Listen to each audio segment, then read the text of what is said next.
চশমা museum, a house of world class, জলট্যাক মোড়, বহরমপুর মডার্ন হোটেলের সামনে।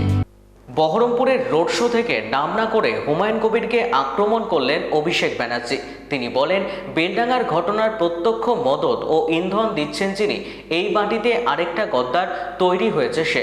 আর এরপরই ডোমকলের সভা মঞ্চ থেকে হুমায়ুন কবির কটাক্ষের জবাব দিলেন। প্রণাম জানাই, নতমস্তক। আপনাদের সবাইকে স্যালুট, কুর্নিশ। আজকে আমার সভায় আসার আগে বেলডাঙ্গায় কিছু অশান্তির ঘটনার খবর আমি পাই। গতকালও হয়েছে।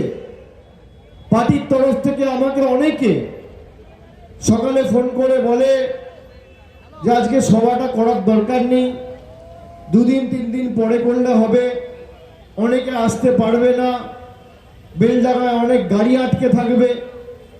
পরবর্তীকালে আমার যতটুকু লোকজনের সাথে পরিচিতি আছে, প্রশাসনিক মহলে যে কটা লোককে আমি চিনি জানি, সংবাদ মাধ্যমের বন্ধুরা যারা আছে, আমি সবার সাথে সকাল 11টা থেকে কথা বলছি।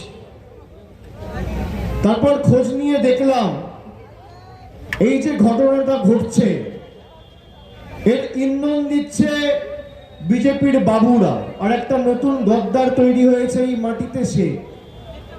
আমি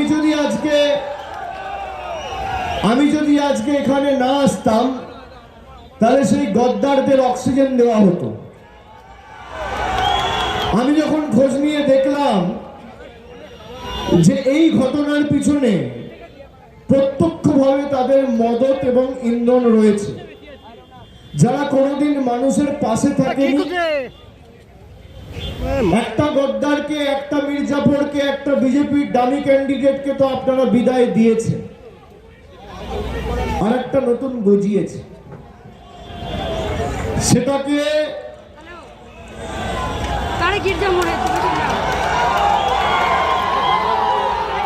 গণতান্ত্রিকভাবে ব্যবস্থা করতে হবে।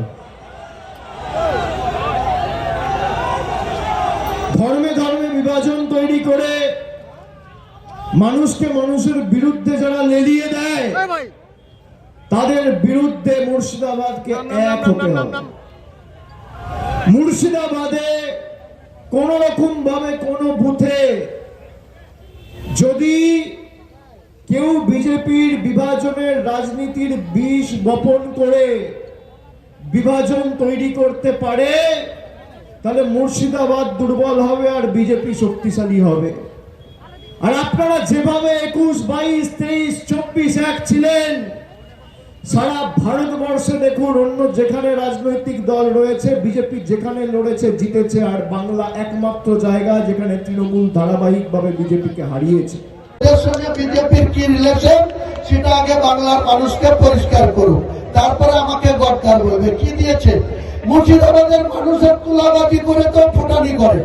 ওই তুলাবাজি এখন থেকে বন্ধ। আইপ্যাকের লোক আসলেই তারা জুড়বো, পুরো মানুষকে নিয়ে জনতার লোক নিয়ে টাকা তুলতে আসলেই, আর তৃণমূলের চিটিংবাজরা তুলাবাজি করলে তাদের এক একটা ধরবো আর তুলাবাজি করা বন্ধ করবো। মুর্শিদাবাদের মানুষের সাথে ভোট হইবা, আবার টাকাও তুলে নিয়ে যাবা, ওসব হবে না বাবা। ধন অভিষেক আগামী দিনে 200 পুলিশ নিয়ে তুমি কালীঘাটের বাড়িতে ঘুমাও, 20টা পুলিশও তোমার বাড়িতে আর আগামী দিনে এপ্রিলের পরে গার্ড দিবে না। 20টা পুলিশও আর তোমাকে গার্ড দিবে না। সরকারটা যেতে দাও, তারপরে 200 পুলিশ নিয়ে ঘুমানো তোমার বের করবে।